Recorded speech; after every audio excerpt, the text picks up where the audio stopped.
Bandara rame, ekonomi naik itu kan karena efek dari bandara ini, ya kan. Yang pertama adalah efek transaksi jual beli. Mungkin di situ akan ya banyak bermunculan lah kafe-kafe, oleh-oleh. Terus kemudian dari sisi angkutan kendaraan mobil, transport, taksi, ya itu tadi namanya orang rame butuh mobil, ya kan? Ya. Makanya tadi betul bandara rame ekonomi naik, ya kan? Karena di situ ada potensi perputaran uang. Ya salah satu syarat utama bandara itu rame dan hidup ya soal kebutuhan ya. Oke. Artinya ketika demand-nya, permintaan terhadap perjalanan pesawat itu tinggi, ya otomatis rame.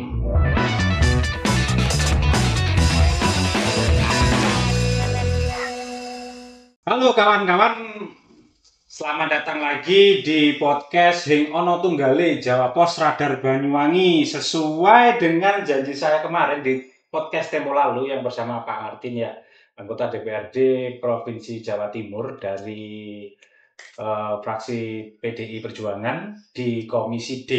Nah, hari ini nih saya mampir lagi, tapi tetap di Surabaya tentunya ya, di kantornya beliau. Nah, ini beliau sudah ada di depannya saya. Apa kabar Pak Martin? Baik, selamat sore. Selamat Assalamualaikum. sore. Waalaikumsalam warahmatullahi wabarakatuh. Pak, sehat Pak ya? Sehat, alhamdulillah. Wah, kemarin itu Pak, saya sampai rumah itu kebayang-bayang Pak. Bayang-bayang, wah ini tadi orang hebat ini ngobrol sama saya. Bisa cek apa? Awalnya gini Pak, awalnya tuh kan Pak Martin ini jangan-jangan nanti takut Pak, kaku orangnya. Ternyata kayak besti lah Pak. Basicnya itu kayak apa ya, orang-orang sering nongkrong, sering ngopi di warkop itu Pak. Ya memang kan dunia saya waktu mahasiswa dunia pergerakan Pak. Oke. Jadi wis biasa turun yang emperan apa ya. Ya untungnya nasib di api di dia. jadi dewan. Tapi gimana Pak? 2 periode Pak ya? Ya. Dari dewan ya. Kapok nggak Pak? Ya kalau melihat jadi begini ya. Kan kita tidak menutup mata ya. Ya. Kesannya kita ini kan dewan itu like sidang turu tok dan lain sebagainya ya. Jadi kalau semakin saya mendalami sebenarnya pekerjaan dewan mulia Mas. Mulia kalau memang itu dikerjakan dengan hati nurani ya. Karena kemana lagi pintu saran, usul, sambatan masyarakat itu kalau tidak kepada anggota dewannya. Iya, betul Pak. Sehingga memang itu menjadi tugas yang menantang ya menurut saya. Karena bagaimana kita mengelola apa persoalan yang ada di masyarakat untuk kita sampaikan kepada masyarakat. Dan tentu memang sebagaimana fungsi tupoksi kita. Pertama adalah dalam rangka menyusun dan membahas anggaran APBD. Kan itu budgeting ya. Kemudian fungsi controlling. Kita mengawasi semua pekerjaan yang di UPD, khususnya di mitra kita. Kayak gak beres kita bisa panggil, kan begitu. Yang ketiga adalah yang membuat peraturan-peraturan. Nah, oleh sebab itu, jadi memang dewan ya kerjanya ngomong. Dewan itu kerja ya rapat. Ya. Jadi kalau ada masyarakat ngomong, wah dewan kerjanya rapat-rapat. Lu memang kerjanya rapat. Karena di dalam rapat itu terkandung controlling, budgeting, dan pembuatan perda. Dalam rangka mewakili konstituennya atau masyarakat pada umumnya Jawa Timur. Jadi begitu Mas. Nah, jadi begitu teman-teman ya. Seperti yang di podcast sebelumnya kan Pak Martin ini kan sempat saya sedikit sentil lah. Pak, kalau anggota dewan itu kayak kurirnya masyarakat ya, kurir aspirasi. Beliaunya, iya memang. Iya. Aspirasinya masyarakat ditampung kemudian diolah di sini dengan mekanisme ini Pak ya. Apalah duel-duel dengan ini kemudian dibawalah jadi program, jadi kebijakan gitu Pak ya. Termasuk pengawasan-pengawasan. Termasuk pengawasan-pengawasan. Misalkan pemerintah Provinsi Jawa Timur, Bina Marga khususnya bangun jalan ini, ya kita awasi. Karena di situ kan duit rakyat. Sesuai spek nggak? Iya. Kita yang namanya sidak lah. Ya.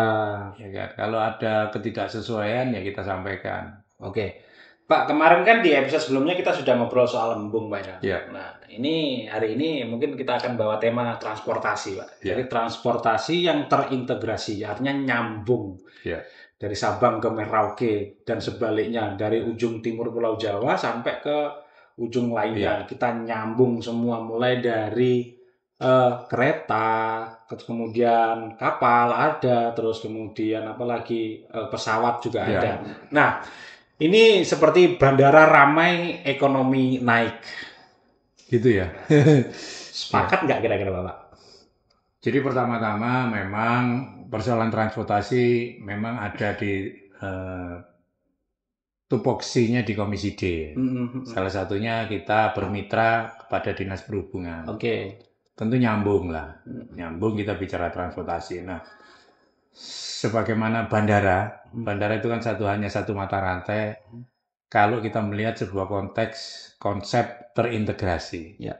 Tadi kan disampaikan bandara ramai, ekonomi naik. Nah, ya logika seperti itu tidak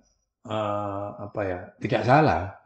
Karena memang pertama orang kalau ke bandara itu yang jelas punya duit dong, beli tiket, ya kan? Betul. Ini gambaran soal penumpangnya ya. Yang kedua, banyak bahan-bahan baku atau bahan-bahan material pengiriman barang juga lebih mudah dan lebih cepat.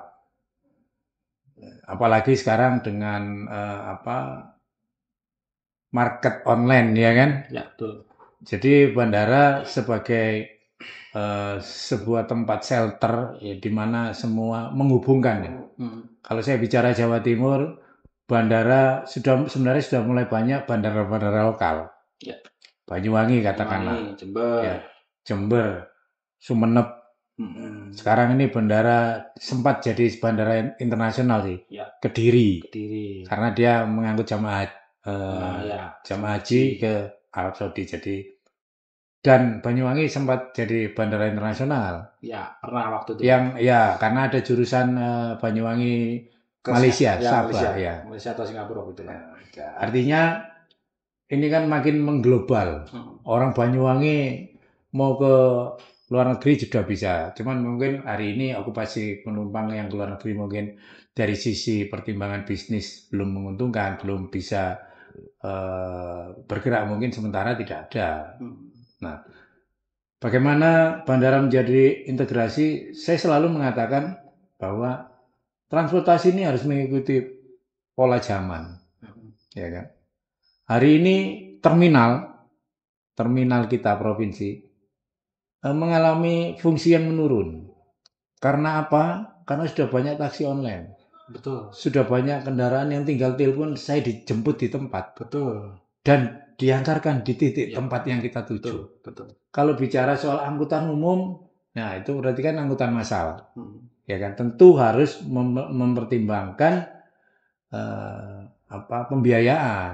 Loh, kalau angkutan umum dengan fasilitas dan kenyamanan seperti itu ya wajar, harus memang murah. Beda dengan taksi online. Tetapi ini semua kan terintegrasi, mulai dari kepelabuhanan, bandara, sampai penumpang di wilayah masing-masing itu sangat terhubung. Bandara sebagai satu mata rantai, kayak sebuah domino, dia ada katakanlah puzzle untuk sebuah terintegrasi angkutan. Berarti lengkap Pak ya? Lengkap. Kita kereta sudah ada nih. Kereta sudah ada. Saya kemarin lagi kita bahas soal beberapa KAI kan membuka jurusan baru. Saya minta tolonglah perhatikan masyarakat Situbondo. Oke. Yang sudah merdeka saat ini pun belum menikmati kereta api. Ya, kita paham. Ya, betul. Bondowoso ke Situbondo tidak ada kereta. Ke Banyuwangi nggak ada kereta. Nggak ada. Ke Jember nggak ada. Terputus dia. Iya kan? Terputus. Kalau kereta api sebagai angkutan massal masyarakat, ya kan, harusnya sudah dipikirkan jurusan Situbondo kemana. Kemarin mungkin ada direspon, cuman jadi ini kan angkutan itu kan ada angkutan feeder, ada angkutan utamanya. Kalau katakanlah Surabaya Banyuwangi dengan kereta, itu jalur utama, tentu ada feedernya, feeder kereta, ya kan? Ya. Yang nyabang ke Situbondo, Bondowoso. Dan itulah menurut saya ya pembangunan dapat dirasakan secara berkeadilan. Oke, Iya kan? nanti jangan-jangan lagu masa kecil kita di Situbondo sama Bondowoso sudah dihapus, Pak. Kenapa itu? Naik kereta api itu tuh nggak ada, Pak. Loh, padahal di dalam di kota Bondowoso ada monumen kereta api. Ya, Ya toh? Berarti kan sebenarnya ada relnya di situ. seharusnya ada, Pak. Sudah tinggal menghidupkan. Kemarin dicoba Madura Raya saya katakan. Mau dibuka ada rel yang tertanam, tapi mungkin kondisinya sudah banyak yang Ya, mungkin udah termakan usia. Ya, yang kedua juga kontur jalannya mungkin perlu harus dibuat baru lagi. Atau mungkin ini, Pak, untuk mungkin daya minat ya, mungkin minat transportasinya masyarakat Bondowoso sampai Situbondo ke kereta api pernah nyampe nggak ke Bapak? Kalau mereka tinggi atau gimana? Kalau soal berminat itu masyarakat tentu kemudian berpikirnya adalah ketika naik kereta lebih efisien, lebih bisa tidur nyaman. Aman Saya juga rasa ya. itu pilihan yang menurut saya menarik buat masyarakat Bondowoso. Ya. Cuman karena memang nggak ono, ya kan, nggak ada, yang ada paling kereta tebu, ya kan. Ya. Ya itu. Harusnya kereta menjadi idola angkutan. Seharusnya Pak ya. Ya kalau untuk jarak jauh ya itu tadi pesawat bandara. Pesawat. Sekarang dari ujung timur Banyuwangi mau ke Jakarta, Ya. nggak perlu pesawat, nggak perlu naik sepeda, nggak perlu mobil, kereta ada. Kereta ada. Kalau mau pengen cepat, pakai pesawat. Ya. Ya Banyuwangi kan sebagai sunrise-nya ya. Ya. Pulau Jawa sebagian Pulau Jawa, timur, ya kan. Ya, Banyuwangi memang saya melihatnya potensinya sangat besar ya. Kita kalau bicara angkutan, ya kan. Di samping bandara Banyuwangi, ini ada kemarin kereta cepat Banyuwangi Denpasar. Kita sudah launching itu. Kapal cepat Pak ya. Kapal cepat. Ya. Tapi mobil belum nggak bisa, dia kapal cepat. Ya, penumpang aja. Penumpang saja. Jadi dan peminatnya lumayan. Cuman mungkin harga masih ya namanya pengusaha ya kan. Ngitung BEP-nya itu kan masih tinggi dia. Kalau nggak salah 200.000 sekian. Medium, kalangan medium ke atas Iya. lah mungkin Pak ya. Cepat dia menyisir ke pantai, pinggiran pantai sampai ke Muncak itu terus tembak langsung ke Denpasar. Dan dilihat dari sisi waktu nyaman. Cuman itu untuk orang yang tidak membawa kendaraan, ya kan. Jadi hanya penumpang orang. Ya.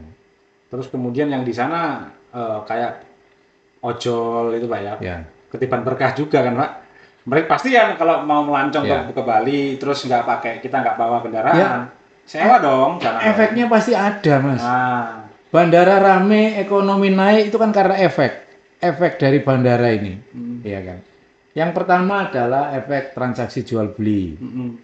Mungkin di situ akan ya banyak bermunculan lah kafe-kafe, oleh-oleh.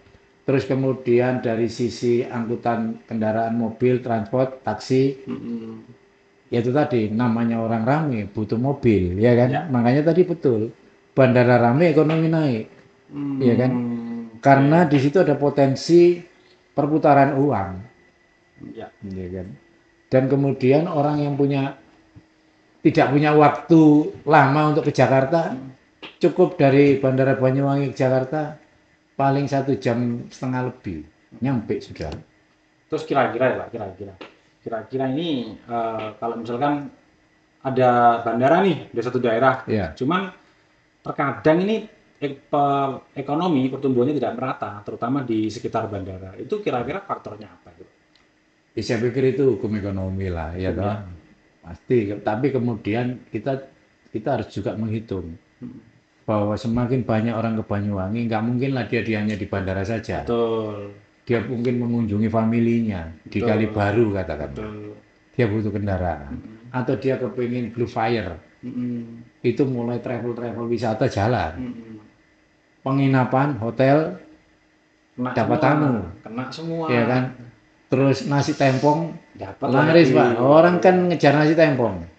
Jadi efek dominonya luar biasa. Itu luar biasa Pak ya. Makanya bandara rame, ekonomi naik, itu memang paralel. Pasti ekonomi akan terungkit. Kalau dari sisi aspek Pak, kira-kira apa saja yang harus diperhatikan Pak agar ini tetap nyambung Pak, agar tetap terintegrasi. Ya salah satu syarat utama bandara itu ramai dan hidup ya soal kebutuhan.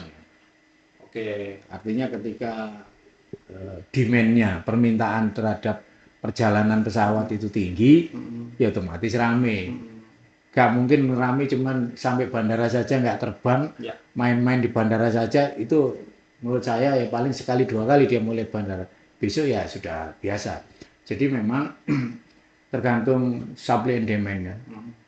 Ketika penumpang itu okupasinya tinggi, tentu semua maskapai tergiur untuk membuka jurusan di sana. Kalau hari ini kan masih apa ya? Citylink ya, Citylink sama Wings RS. Yang kecil Wings Air. Wings Air ya. Wings Air. Kemarin yang waktu bandara Banyuwangi kan buka lagi nih Pak. Iya. Dari penerbangan langsung dari Banyuwangi ke Surabaya. Iya. Nyobain Pak saya Pak. Enak, cepet juga ternyata. Saya pernah, kalau nggak salah pakai ATR 72 aja ya, Wing ya. Ya, Wing. Saya pernah itu dari Surabaya. Awal-awal kan ada jurusan itu. Cuman kembali lagi, ini kan soal bisnis, ya kan. Soal tata kelola bisnis ini ketika kemudian maskapai kok penumpangnya belum bisa dianggap menguntungkan mereka, makanya jurusan sempat terhenti, ya kan. Tapi sebenarnya memang sebenarnya kalau pesawat ini akhir-akhir ini saya melihat bersaing dia dengan kereta. Nah itu Pak, kereta soalnya semakin nyaman sekarang Pak. Ya kalau kereta Surabaya Banyuwangi sekitar 300 ribuan lah ya kan. Ya. Kalau pesawat mungkin 800-an. 800-an, 700-an. Ya masih susuk 500. Ya. 500. Ya. Jadi ini kan pilihan, alternatif. Tapi kalau orang yang punya duit, kepengen cepat ya naik pesawat aja. Ya, kepepet, pengen cepet.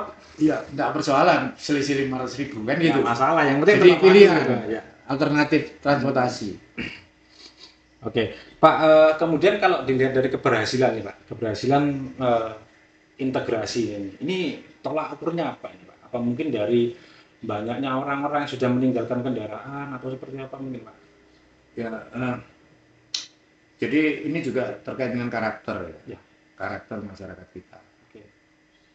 Karakter masyarakat kita paling senang naik mobil. Walaupun itu mungkin nyewa rental ya kan. Di luar negeri beda Pak. Saya pernah ke Singapura itu, dia nggak mau Pak mobil sendiri karena ribet. Karena di sana parkirnya ada zonasi. Daerah elit mahal, dia kena lagi progresif. Parkirnya, iya parkirnya saja. Jadi lebih simpel karena jaringannya sudah menyeluruh. Oke. You mau kemana aja ada transportasi umum. Tapi ya memang nggak bisa dibandingkan dengan Singapura. Singapura itu sak kota Surabaya saja. Ya kan? Jadi memang menurut saya spiritnya masyarakat kita memang kebutuhan tentang pesawat ya masih hal yang menurut saya sebagian besar masih menganggap itu transportasi mewah loh. Kita nggak boleh ngomong sekarang pesawat, tetap kalau dengan pendapatan ekonomi masing-masing daerah ya naik pesawat itu menjadi naik sesuatu yang impian ya. Mungkin transportasi tertinggi lah mungkin Pak ya saat ini mungkin ya. Jadi dia nanti jadi dewan kan. Jadi dewan mau kemana nih pesawat? Ya tujuannya itu aja Pak. Iya, jadi Surabaya, Banyuwangi, mending naik mobil lah bisa mampir ke mana-mana. Nggak, maksud saya adalah memang bahwa angkutan pesawat masih di level menengah ke atas. Kecuali orang yang level bawah itu karena kebutuhan. Ya. Misalkan ada familinya yang meninggal dan lain sebagainya, ngejar waktu. Ngejar waktu, cepat. Oke. Pak, kalau ngomongin di Jawa Timur Pak, di Jawa Timur ini sudah selevel apa sih Pak integrasinya kita ini Pak? Ya tentu kalau bisa di Jawa Timur kita juga harus membreakdown lagi bandara mana. Ya kan, kalau kita bicara Banyuwangi lah ya. Banyuwangi ya masih sekitar karena memang tingkat kesibukannya masih tidak terlalu ya. Jadi kalau ini bandara, terus kemudian angkutannya memang ada taksi. Ada taksi online, ya kan? Mungkin juga dia dijemput saudaranya, dijemput familinya, anaknya, masih bisa. Cuman kalau itu terintegrasi dengan angkutan umum belum. Angkutan umum itu ya saya rasa sampai sekarang Banyuwangi Saya nggak tahu ya, apa memang tingkat kebutuhannya belum membutuhkan angkutan umum kayak angkot, Ya. ya kan? Karena ya terus terang saja sepeda motor kan banyak Wah, sekarang banyak dan Pak. gampang Satu mendapatkan. rumah itu 2, 3. Iya, jadi artinya kita masih punya mindset angkutan pribadi, ya kan? Hmm. Beda kalau mindsetnya Jakarta. Ya, Jakarta angkutan umum rame, rame. ya monorail dan lain sebagainya, Ya, busway, betul, ya kan? betul. Masih rame. Tapi kalau di Banyuwangi, ya kan, kita bikin angkot, nggak terlalu banyak ada penumpangnya. Tapi yang pernah saya sampaikan, angkot itu tetap dibutuhkan sebetulnya. Tapi angkot wisata, gitu loh. Oke. Jadi dari bandara ada jurusan angkot, misalkan Pulau katakanlah Merah gitu Pak ya. ke Pulau Merah. Heeh. Wis ngangkut wisatawan, ya kan? Ada yang ngangkut ke Ijen. Ijen. Oke. Nah, jadi itu yang menurut saya terintegrasinya khusus Banyuwangi. Tapi kalau di Surabaya ya beda lagi. Beda lagi Pak. Integrasinya udah luas. Berarti Gitu. kalau misalkan di Jawa Timur sebenarnya sudah cukup baik Pak ya. Secara global lah. Cukup baik dan tidak mengganggu lah. Dalam arti tidak mengganggu ini orang datang naik pesawat pulang malam hari pun masih ada angkutan gitu. Ya kan? Ya, Walaupun itu moda transportasinya bisa saja berupa online. Terbatas Pak ya. Ya, artinya masih ada. Masih ada. Oke. Kalau dampak ekonomi Pak, itu yang paling diharapkan dari Komisi D sendiri untuk ke masyarakat apa nih Pak? Ya, saya rasa karena kewenangan kita itu sekarang ini kan bandara kewenangannya ada di pemerintah pusat. Ya, kita punya UPT sebetulnya di Bandara Abdul Rahman Saleh. Ya, ikut mengelola di samping ada di situ karena itu adalah bandaranya TNI Angkatan Udara. Kita ikut mengelola. Nah, bicara tentang kewenangan, ya tentu terkait juga bagaimana anggaran APBD Provinsi Jawa Timur juga bisa mensupport UPT itu. Nah, hari ini kemarin kita kaji lagi terkait dengan ada undang-undang yang menarik yang mengatakan bahwa penyelenggaraan dan pengelolaan bandara itu ada di pemerintah pusat. Nah, kemudian bandara kita ini kan dasarnya KS, kerjasama. Nah, makanya kita kaji lagi. Karena mau bagaimanapun sudah ada anggaran pemerintah Provinsi Jawa Timur untuk pembangunan dan renovasi dan lain sebagainya. Tentu yang kita harapkan adalah bagaimana kehadiran pemerintah Provinsi Jawa Timur di Bandara Abdul Rahman Saleh itu bisa dirasakan masyarakat. Wis gak usah mikir untung, tapi tentu masyarakat mendapatkan akses luas lah terhadap bandara itu. Dan sekarang kan kalau saya lihat Pak ya, integrasi ini tidak hanya di moda transport, tapi juga faktor-faktor pendukungnya, misalkan kayak digitalisasi, terus kemudian pembayarannya sekarang makin simpel. Kita pakai apa itu kris itu kan sudah bisa semuanya beli tiket ini. Jadi sebenarnya di semua bandara sudah berlaku paperless ya, nggak pakai kita sekarang beli tiket tinggal tunjuk aja, ya kan paperless. Nah, saya rasa otomatis lah kita mengikuti perkembangan zaman, ya kan. Kalau kita tidak mau mengikuti itu kita akan tertinggal. Maka bahkan beli tiket pun kita sudah pakai online. Tidak perlu lagi ada tiketing. Sebenarnya lebih simpel kita sebenarnya dalam pengelolaan bandara. Bandara yang tinggal memberikan ruang, memberikan pelayanan, penumpang itu nyaman berangkat, kan begitu. Ya. Nah, ini kan semakin kesini kan kayak tadi Bapak bilang kayak banyak apa ya istilahnya tersisihkan mungkin hampir dalam tanda kutip mungkin hampir punah ya. Apa itu? Kayak kendaraan umum, bis itu Pak. Di beberapa daerah kita anu dulu Pak. Kalau Jakarta masih rame, di Surabaya ini bicara bis antar kota, antar pulau ya? Ya. Beda dengan bis kota ya. Beda dengan bis kota. Ya. Itu kan sudah mulai ini Pak. Kadang kalau dulu ini Pak, saya lihat itu kan ada saudara saya yang di Lampung tuh Pak. Dulu tiap itu penuh Pak. Sampai sumpek lah pokoknya. Ya. Kalau sekarang longgar. Berangkat longgar. Ya. Transportasi kan juga mengalami perkembangan zaman, ya kan? Kadang masyarakat punya pertimbangan kalau aku naik bis umum, pertama dari sisi waktu, kadang sampai lama di terminal transit. Yang kedua masih diturunkan di terminal atau di jalan yang belum langsung menuju rumah. Kalau misalkan saya dari Banyuwangi mau ke Jember, naik bis yang nanggung, ya kan? Bis naik kereta saja. Jadi itu soal pilihan dan memang mau tidak mau sekarang ini bis lebih fokus kepada jurusan yang agak jauh. Banyuwangi Surabaya misalkan ada sleeper. Bis sleeper ya kan? Nyaman tuh Pak ya? Nyaman, dia bisa setengah tidur gini lah, lumayan tidurnya. Dan itu mungkin tiketnya 400.000 atau 500.000. Iya kan? Sudah, nyaman lah itu ya. Nyaman lah. Jadi memang mau tidak mau ya harus berbenah.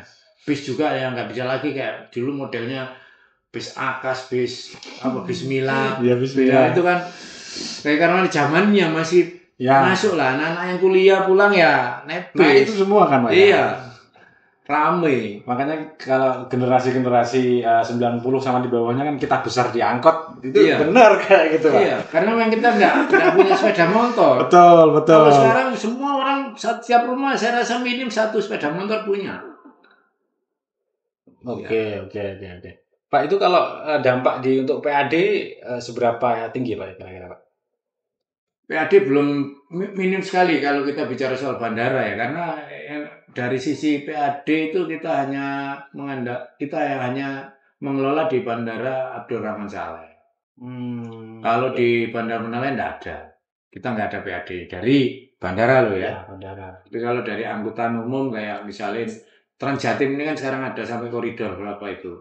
Nah itu kan Transjatim mengangkut di jalan utamanya nanti ada feeder-feedernya. Feedernya itu bisa berupa mobil angkot yang layak atau mobil pribadi mau jadi feeder, nggak apa-apa. Mungkin Pak. Salah satu faktor penyebab masyarakat itu lebih memilih kereta karena semakin lama kan ada penurunan kualitas mungkin Pak ya kalau di bis mungkin Pak ya. Saya rasa kalau penurunan kualitas sih nggak terlalu ya, karena memang sekarang sudah banyak bis bagus-bagus kok. Iya kan. Cuman mungkin dari sisi pilihan saja, ada orang yang nyaman naik kereta, tidur. Kalau mobil kan, kalau bus kan masih, ya kalau dia lewat tol panjang ya kan. Kalau lewat, misalnya saya Banyuwangi ke Jakarta tidak lewat tol panjang, berapa jam kita nyampe kan gitu. Ya soal kenyamanan saja, soal pilihan kenyamanan ya. Betul. Tapi ada orang juga yang seneng naik bis karena mau waktunya banyak ya, sambil santai, sambil lihat kota-kota yang disinggahi ya nggak apa-apa. Itu soal pilihan kenyamanan saja. Terus untuk mendukung bandara nih Pak, mendukung bandara ini kan pasti ada perannya DPR juga. Salah satunya kan saya kan lihat ini Pak, ini ada satu kasus Pak ya. Saya lihat itu jalan menuju Bandara Banyuwangi itu sebagian ada yang diperluas. Nah itu kan salah satunya untuk mempermudah akses kan Pak ya. Jadi untuk menghindari macet, biar bus langsung sampai gitu Pak. Itu memang jadi prioritas dari ini Pak, Jawa Timur. Jadi begini, kalau untuk bandara pada umumnya kita nggak punya kewenangan, hampir kehadiran kita nggak ada di sana. Karena soal kewenangan, kecuali yang ada di Abdurrahman Saleh tadi Malang. Nah, terkait dengan supporting bandara berupa infrastruktur jalan, kita ada aturan bahwa kalau itu jalannya provinsi, kita wajib memelihara dan membangun. Tapi selama ini kan saya melihatnya ke Bandara Belimbing itu belum ada jalan provinsi. Jadi ya itu tadi yang saya sebut, yang pernah saya sampaikan podcast yang lalu. Disitulah peran hibah daerah. Dia menghilangkan sekat-sekat kewenangan. Ya kan, kita sebagai aspirator bisa, misalkan mungkin tidak di jalan utama, jalan yang kecil-kecil itu kita bisa mengusulkan untuk pemerintah Provinsi Jawa Timur untuk hadir di situ. Apalagi kalau ini Pak ya, volumenya ditambahin kan Pak. Atau kemungkinan kalau ada program dari Komisi B terkait dengan perkoperasian ya dalam rangka peningkatan UMKM para pelaku UMKM yang ada di bandara. Jadi sebatas sporting aja.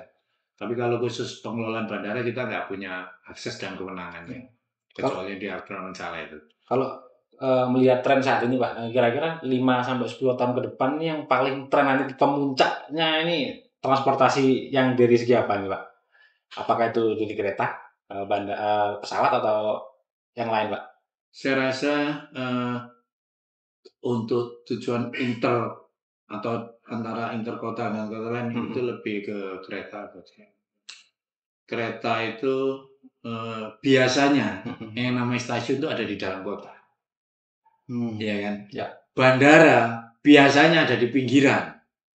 Oh, Ya kan? nyari tempat yang luas.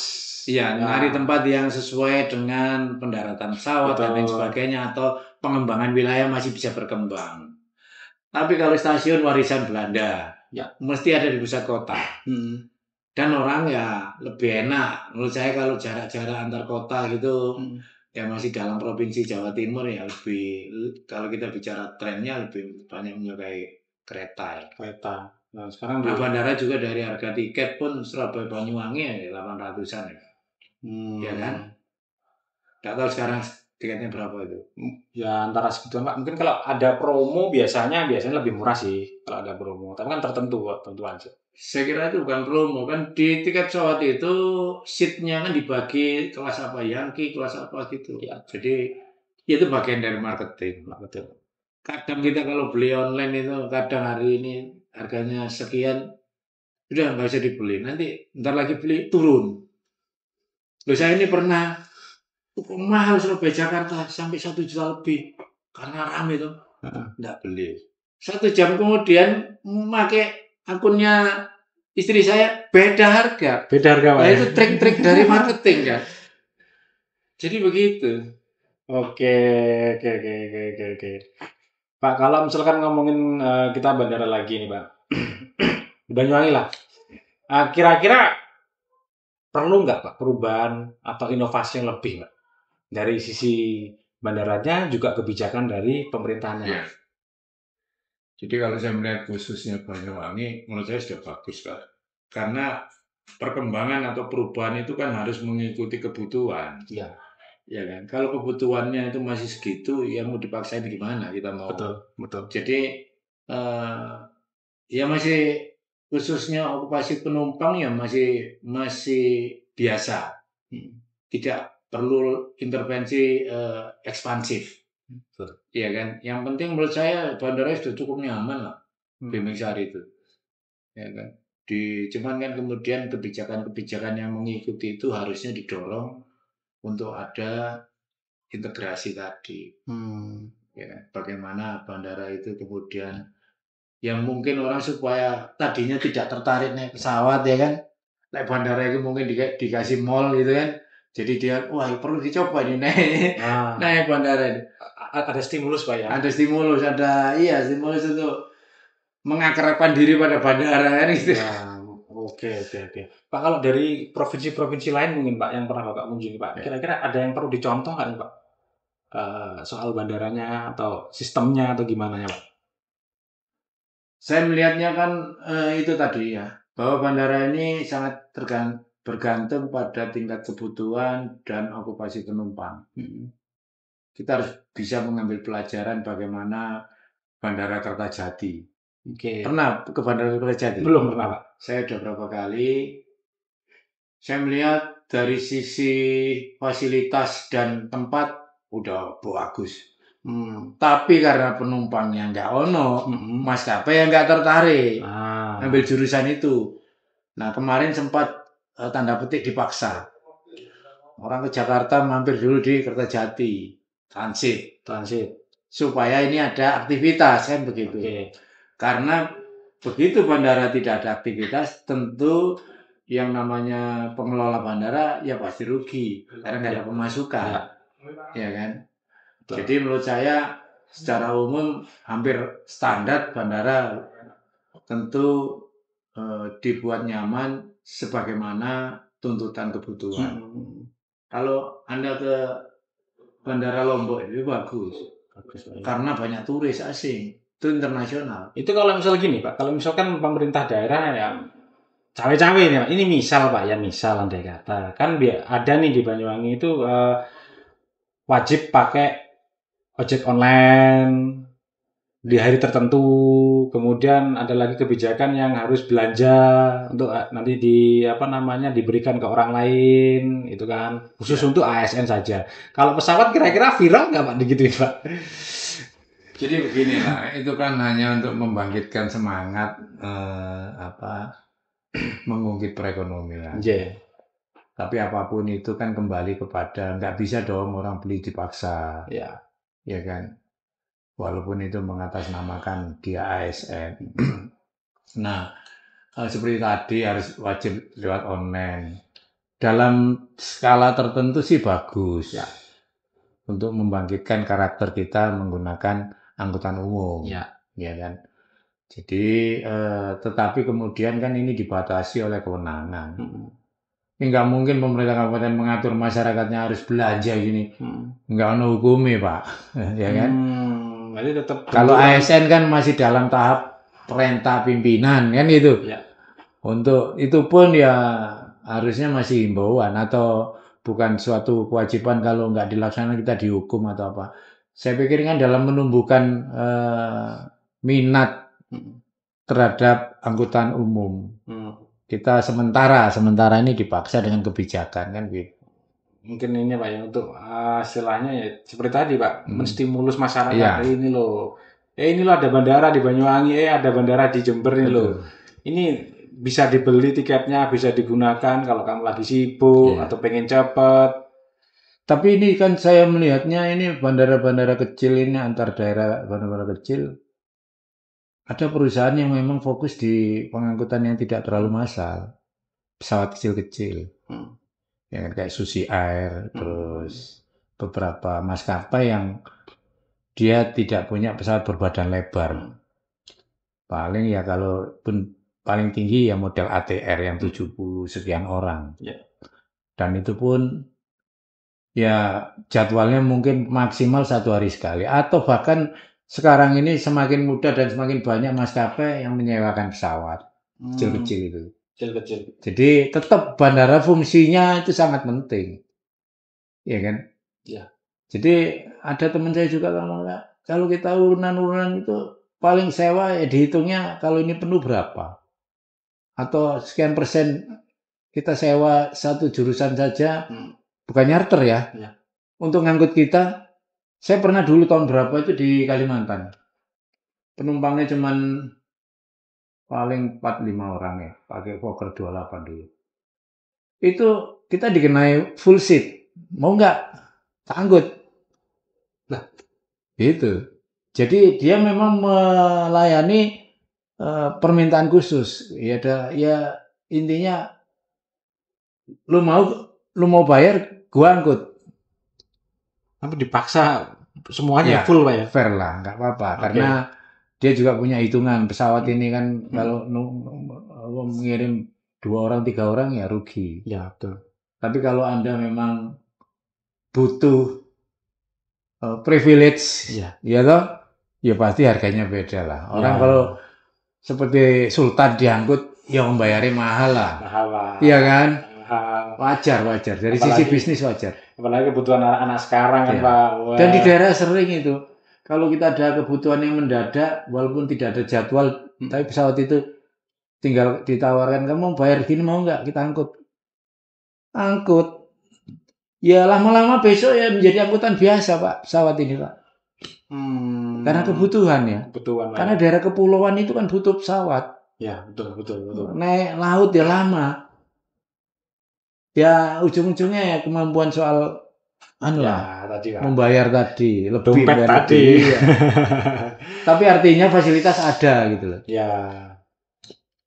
Pak, ini kalau misalkan terintegrasi ini benar-benar apa istilahnya ya, terjalin Pak ya, tidak hanya di Jawa Timur, di seluruh Pulau Jawa, bahkan di seluruh Indonesia inilah ya, semoga aja Pak ya, entah kapan tahunnya. Ini kira-kira yang paling diuntungkan siapa ini Pak, kira-kira Pak? Yang mana nih? Yang ketika sudah terintegrasi semuanya, apakah itu swastanya, apakah masyarakatnya sendiri, atau siapa? Saya pikir setiap pihak pasti ketika itu bandara ramai, ekonomi naik, pasti semua pihak akan diuntungkan. Dampaknya pasti merasakan semua ya? Dampaknya pasti merasakan dari sisi transaksi jual beli, terus kemudian dari sisi wisata, terus kemudian dari sisi penginapan, hotel. Kan saya kalau orang Surabaya ke Banyuwangi masa nggak nginep, ya kan? Setelah nginep masa saya nggak makan, Betul. Ya kalau di Aston itu kan saya nyebrang aja ke Masjid Tempom, ya kan. Terus kalau saya di sana 3 hari, masa di hotel terus. Wis aku kepengen tahu apa ini Dejawatan. Nyari dia kendaraan, bayar dia, dia punya duit. Iya. Pengen tahu Jawatan kayak apa? Dejawatan. Pak, sekarang di Banyuwangi itu wisata yang baru-baru banyak Pak sekarang Pak. Tumbuh terus tuh Pak. Banyak.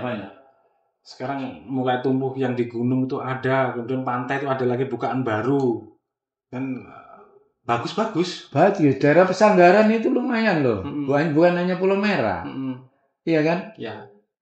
Jadi disitulah kemudian bersamaan dengan animo masyarakat, ya kan?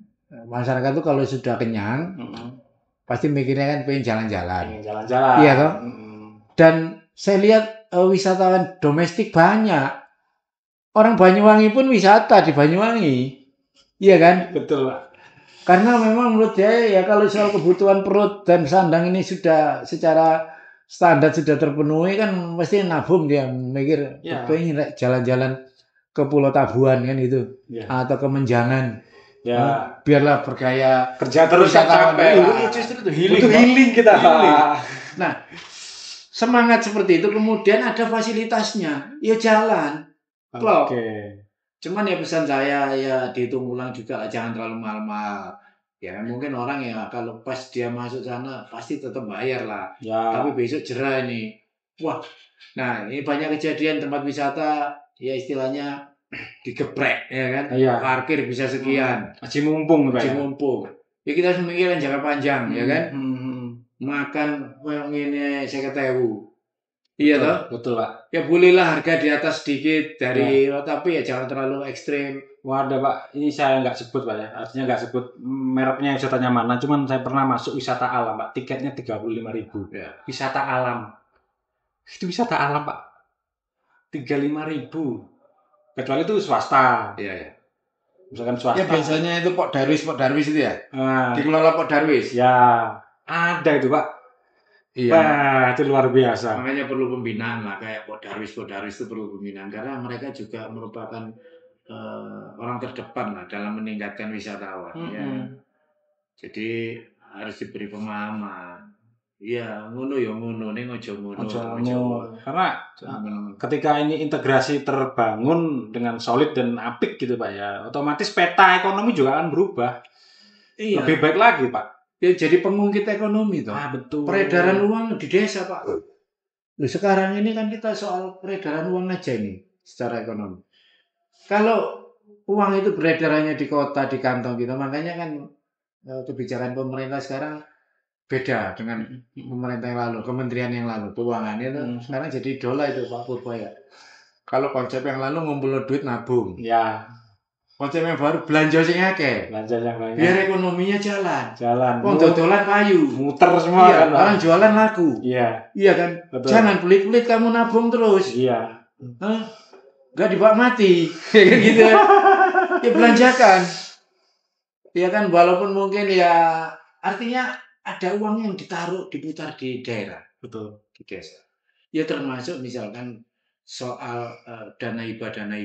Ini kan ke desa. Ya saya terlepas dari soal penyelewengan ya. Kita bicara soal substansi dan maksud baik dari dana itu bagus Pak. Desa kemudian ada misalkan pavingisasi loh. Orang yang kerja dapat pekerjaan orang sana. Iya kan? Betul. Puluhan pavingnya di sana, uang ditaruh di sana. Iya kan? Ada pengungkit. Dari dia mendapatkan upah kerja, ya karena dia punya sawah, ya buat healing bos. Healing, ya kan? Healing. Mangan wis cukup awak dhewe. Healing. Tanam pangan oke. Dapur sudah mengepul. Healing dong. Ya kan? Kebetulan fasilitas ada yang dekat Pulau Merah, Dejawatan, Pulau Tabuan. Kalau sedikit duitnya agak banyak, ya sudah ke Ijen sana. Blue Fire, Ijen lah. Padahal nginep-nginep di villa sekali malam saja. Oke, coba kayak gini Pak sekarang Pak. Tadi kan kita sudah apa istilahnya berandai-andai seperti itu. Coba kita kontras Pak sekarang Pak. Nah dampaknya Pak. Nah, pasti kalau misalkan ini transportasi sudah terintegrasi secara luas dan solid, apik itu kan, Pak. Nah, ini ada satu PR lagi nih, Pak, pastinya, emisi. Emisi ya. Ya, kira-kira sudah ada gambaran atau ini, Pak? Ya, saya rasa kalau soal emisi di daerah belum mengkhawatirkan, aman-aman Belum, aja. Pak, ya? Aman karena luasan wilayahnya. Kecuali di perkotaan itu kan semua emisi ada. Mulai dari emisinya motor, mobil, yang volumenya besar, ya kan. Belum lagi emisi gas buang rumah kaca, AC, dan lain sebagainya merupakan emisi. Jadi kalau di ukuran Banyuwangi, Bondowoso wis belum darurat soal emisi. Aman, Pak, ya? Gampang, udara kan bisa Ya, menyaring. ini kan kalau saya lihat Jakarta kayaknya, Pak, kayak tanda Iya. kutip Surabaya ini kayaknya padat sekali, wah, kendaraan sana sini asap gini. Kayaknya, Pak. Tapi ketika setelah kemarin nyobain naik pesawat, saya lihat dari atas, Pak, masih banyak yang hijau, Pak. Iya, Ternyata. jadi memang begini ya, kalau udara yang dinamakan udara sehat, khususnya di daerah masih sehat banget lah. Jadi bukan soal emisi yang menurut saya. Jadi kalau transportasi semakin terbuka daerah itu, ya konsekuensi logis, ya akan ada perpindahan budaya, gaya hidup. Ya. Ya kan dulu Banyuwangi orang sungkan lah, misalnya rodok minuman berbau alkohol misalnya. Berhubung itu daerah wisata, ada turis.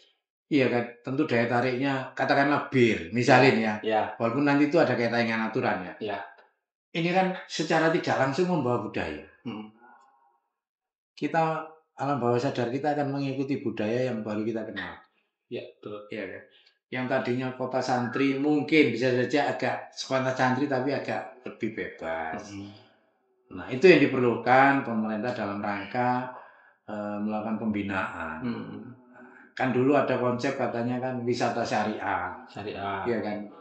Dulu pernah ribut di Bali mau dilakukan wisata syariah.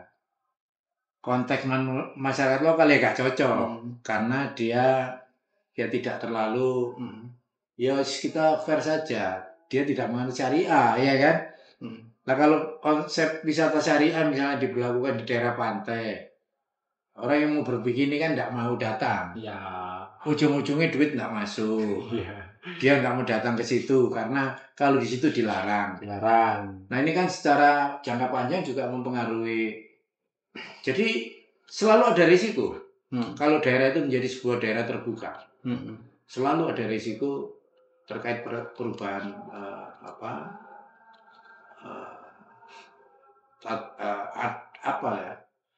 berkehidupan masyarakatnya akan ada perubahan pasti. Berarti ada step-step yang mungkin evolusi lah mungkin Pak ya, evolusi dari habit kebiasaan, kemudian lain-lain. Tinggal sekarang itu kita memaknainya itu melihatnya negatif atau positif. Kalau melihat negatif itu begini, orang kota datang bandara tongkrongannya Alphard ya misalnya ini. Ya. Akhirnya istri kita nuntut juga. Kalau paling nggak mobil yang padahal tadinya nggak ada masalah. Ini contoh ringan ya. Jadi adanya tempat terbuka itu membawa budaya perubahan pasti. Kita siap apa enggak? Oke. Pak mungkin kalau ini Pak harapannya dari Komisi D sendiri atau mungkin dari Bapak sendiri Pak terhadap masa depan integritas transportasi di Jawa Timur ini apa Pak? Ya saya pikir kita kembali kepada fungsi pelayanan kita kepada masyarakat. Sebenarnya kita hanya menginginkan bahwa di setiap wilayah Jawa Timur ini ada akses angkutan umum. Baik itu moda transportasi yang pedesaan maupun moda transportasi yang agak modern. Intinya tidak ada wilayah yang terisolasi oleh angkutan umum. Iya kan? Tentu dengan daya jangkau dan kewajaran.